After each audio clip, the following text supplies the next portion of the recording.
어제 주일날 말씀은 17장 말씀이었습니다. 잠깐 뒤로 돌아가 회상해 보면 모세가 하나님의 기적적인 인도하심으로 홍해를 건넜죠. 그 추격해오던 애굽 군대가 몰살당했습니다. 그리고 백성들이 그 장면을 직접 목격하고 1차적인 존재로서 목격을 하고, 그리고는 하나님 앞에 찬송을 드리죠. 그리고 길을 개촉해서 마라에 도착을 했고, 거기에서 첫 번째 난관, 쓴 물, 먹을 수 없는 물을 하나님께서 단물로 바꿔주시는 일들이 있었고, 다시 거기서 또 행진을 해서 엘림이라고 하는 오아시스를 만나서 그들의 목을 죽이기도 했습니다. 그리고 그들이 또다시 신광야로 들어갔죠. 거기에서 그들은 하나님께서 하나님께 먹을 것이 또 원망하고 불평하니까 메추라기와 또 만나를 내리셔서 먹게 하셨습니다. 그렇게 먹고 사는 문제를 그때를 기점으로 40년을 하늘에서 비같이 만나를 내렸다. 또 그들이 거기서 출발을 해서 르비딤이라는 곳에 도착했을 때는 물이 없어서 사람들이 또 아우성을 칩니다. 그들의 특유의 반응, 불평과 원망을 하게 됐죠. 이것이 어제 17장에 나오는 말씀입니다. 그래서 반석을 쳐서 물을 내게 하시고 그들이 마실 수 있게 하셨고, 그 다음에는 뭡니까? 아말렉이 또 싸움을 걸어와서 아말렉과 전투를 하죠. 근데 모세가 팔을 들면 이스라엘이 이기다가 지쳐서 팔을 내리면 또 패배를 하니까 아론과 훌이 돌을 갖다가 모세로 하여금 앉게 하고 자기들이 양쪽 팔을 각각 들고 저녁 늦게까지 계속 들고 있어서 승리를 거둔 그런 사건이 어제 말씀에 나타나죠. 그래서 보면 안에서의 원망과 불평, 또 환경 때문에 당하는 고초, 그 가운데서도 오아시스를 주시고, 또 먹을 거 없다고 안에서 원망, 불평, 외부의 적으로부터의 침입, 이게 내외 우환이 그치지 않는 그런 여행길이었다, 광야길이었다는 사실을 우리가 잘 알고 있습니다. 근데 오늘 18장 말씀에는 모세의 장인 이드로가 자기 사위가 애굽에서 이스라엘 백성들을 이끌고 출애굽해서 지금 시내 광야, 시내 반도에 있는 신광야의 르비딤에 와 있다는 얘기를 듣고 그가 그리로 찾아옵니다. 근데 그 전에 이드로 장인 집에서 다시 애굽으로 돌아갈 때에는 아내 십보라, 두 아들 게르솜, 그리고 엘리에셀, 이들을 바로 미디안 광야에 있던 그 장인 집에서 데리고 출발을 했는데, 애굽에 가서 그러니까 출애굽 사건의 사명을 감당하던 어느 시점에 그가 그 일에 전념하기 위해서 아내와 두 아들들을 처가로 보냈습니다. 그리고 꽤 시간이 걸렸죠. 그리고 드디어 출애굽 대사명을 완수하고 지금 자기들이 이드로가 살고 있는 옆 동네까지 와 있다라는 소식을 들으니 장인이 얼마나 반갑기도 하고 또 가족들을 다시 합류시켜줘야 되고, 그래서 모세를 찾아온 겁니다. 제가 옆 동네다 그랬는데 뭐 그렇다고 뭐 걸어서 뭐 이렇게 뭐 옆에 반나절 갈 수 있는 그런 곳이 아니고요.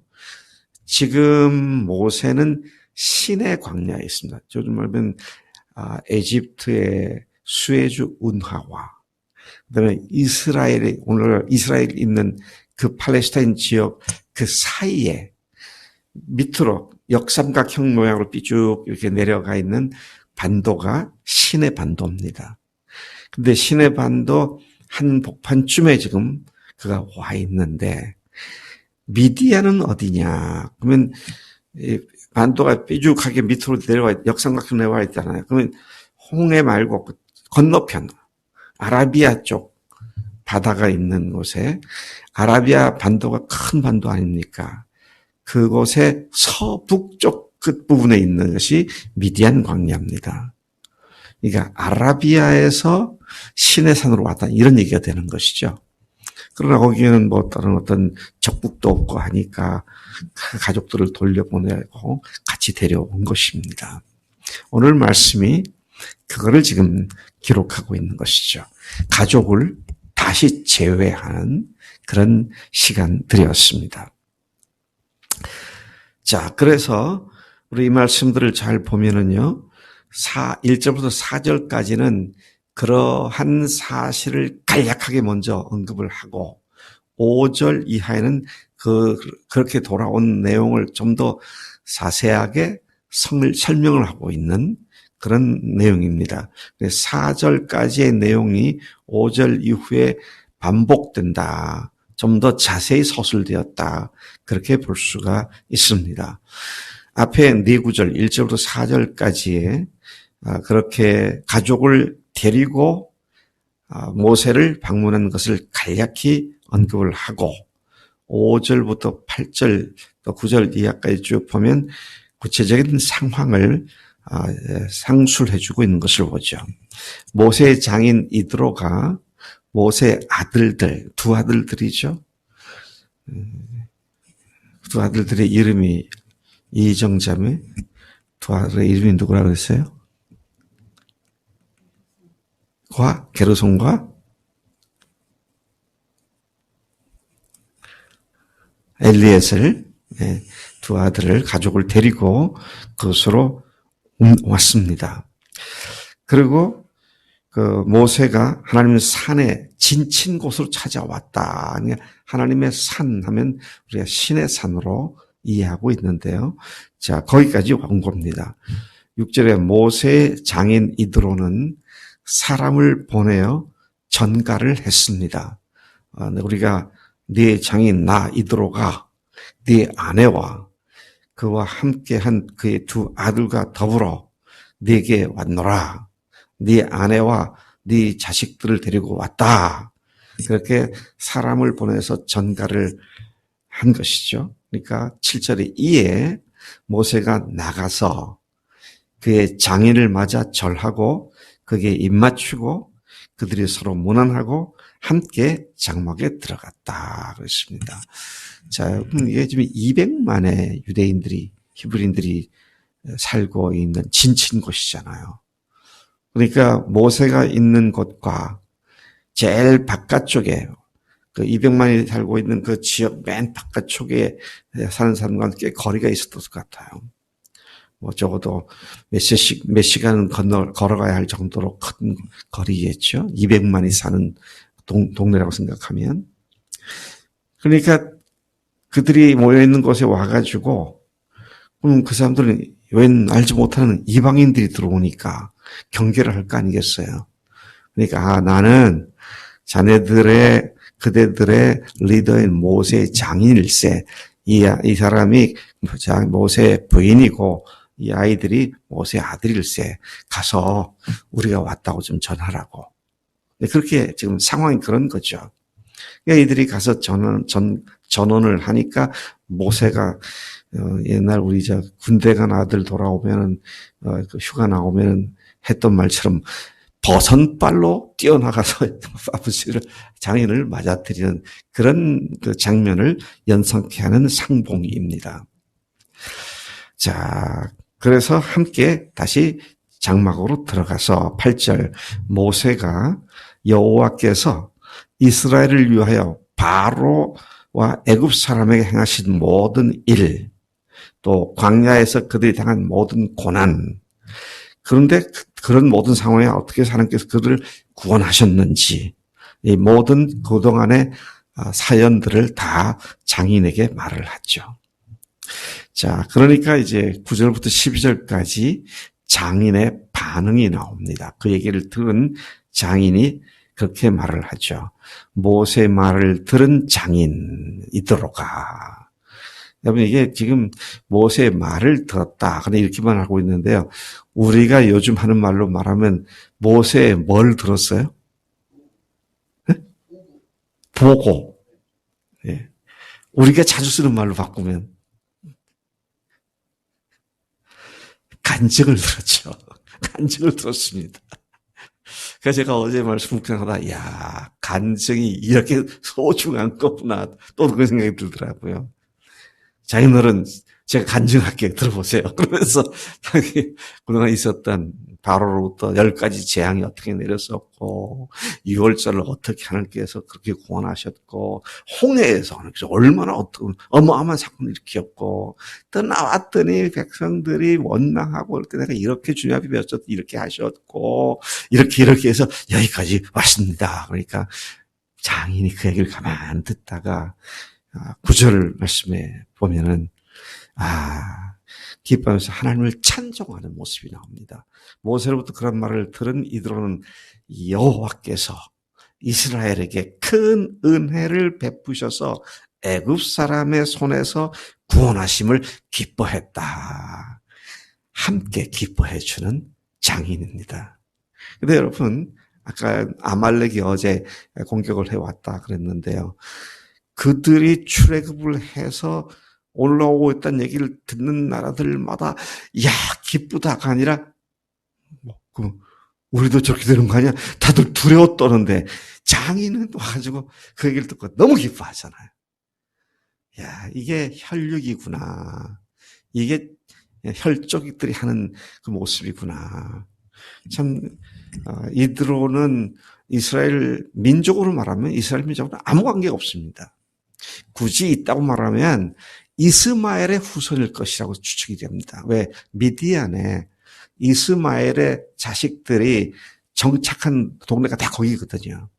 근데 그런데도 거기에서 또 광야 쪽으로 이드로가 살고 있었는데 그가 거기에서 제사장이었다 그랬습니다. 하나님을 섬긴 제사장 아니고요. 그 동네 주민들이 섬기는 시인의 제사장이었어요. 그게 하나님 믿는 사람이 아니었어요. 아주 가지끝 좀 이렇게 하나님과 연관 있는 걸로 말하면 이스마엘이 믿는 그런 하나님 정도의 그 신앙을 이끌어가는 제사장 정도였습니다. 여호와 하나님 이스라엘과 함께 그 하나님이 아니었어요. 그런데도 하나님이 그 말씀하셨다니까 야 네가 믿는 하나님은 정말 위대하구나. 야 정말 기쁘다. 그렇게 하셨구나. 지금 그렇게 얘기하는 겁니다. 그 다음에 이제 계속해서 보면 10절에 보니까 여호와를 찬송하리로다. 이제 찬송하죠. 너희를 애굽 사람의 손에서와 바로의 손에서 건져내시고 백성을 애굽 사람의 손 아래서 건지셨도다. 이제 내가 알았도다. 여호와는 모든 신보다 크심으로 이스라엘에게 교만하게 행하는 그들을 이기셨도다. 자, 여기 보니까 모든 신들을 이기시는 분이시다. 모든 신보다 크시다. 이 말을 보면은 그가 모세의 간증을 듣고 하나님을 믿은 것처럼 보여지잖아요. 근데 뒤에 우리가 오늘 나오지 않은 그 다음 문단으로 가보면 그는 그들과 함께 산 것이 아니라 다시 자기 고향으로 돌아갑니다. 그러니까 여러 신들이라고 하는 건 그때는 다 신교들을 믿고 있었으니까 부족들마다 여러 신들을 믿고 있었어요. 그것들보다는 우월하구나 뭐 이런 정도의 고백이 아니었을까. 그런데 어쨌든 하나님께서 행하신 일을 듣는 사람들이 특히 이드로가 야, 네가 믿는 하나님은 정말 위대하시다. 이런 찬양을 하게 된 것을 보게 됩니다. 미디안의 제사장, 모세의 장인, 그가 하나님을 이 일로 유일하신 참 하나님이시다, 그렇게 믿었는지는 이 기록만으로는 확증할 수가 없습니다. 그러나 하나님께서 이스라엘과 시내산에서 언약을 맺으시고 그들을 제사장 나라로 부르신 것은 하나님께서는 모든 민족들을 구원하시려는 뜻이잖아요. 그러니까 이들로도 그 하나님을 듣고는 놀라고 찬송하는 그런 모습을 보게 됩니다. 거기다가 한 걸음 더 나아가서 그는 하나님께 제사를 드리게 됩니다. 그렇죠? 12절 말씀이 그걸 얘기하고 있어요. 모세의 장인 이드로가 번제물과 희생제물을 하나님께 가져왔다 그랬어요. 그러니까 하나님께 드렸다는 말씀이 되죠. 그리고는 아론과 이스라엘 모든 장로가 와서 모세 장인과 함께 하나님 앞에서 떡을 먹으니라. 하나님께 드렸던 진설병이나 그 떡을 함께 먹고 드렸던 고기를 먹고 하는 그런 일을 하게 됐다. 이런 것들을 보면 이드로가 예수님을, 하나님을 정말 믿은 자가 아닐까 이런 생각도 할 수 있게 만드는 그런 것이지만 이것만 가지고 그가 드디어 하나님을 만났다 이렇게 말하기는 조금 아닐 수도 있겠다 그런 생각도 드는 것이죠. 참 우리가 간증을 통해서 하나님을 전혀 알지 못한 사람들이 와, 은비야, 네가 대전에 그 교회 가더니 그런 일이 있었구나. 참 하나님은 놀랍다. 부활하신 예수님이 정말 지금 살아 계시는구나. 그런 얘기를 들을 수 있어야겠다. 그래서 그렇게 부모님들에게, 주변 사람들에게 그런 말을 하는 간증거리가 있는 우리의 매일의 삶이 되기를 축복합니다.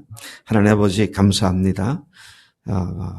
미디안족이었던 모세의 장인 이드로가 모세의 간증을 듣고 크게 기뻐하며 하나님을 찬양하고 하나님께 제물을 드리는 그런 모습을 봅니다. 하나님, 이 일이 모세에게도 큰 격려가 되었을 것이고 또 이드로에게도 하나님을 다시 생각하는 계기가 된 줄로 생각되는데 하나님, 우리 때문에 주변 사람들이 우리의 간증 때문에 우리와 함께하는 사람들이 하나님을 더 깊이 묵상하고 깨닫고 알아가는 그런 통로로 우리를 삼아 주시는 줄로 믿습니다.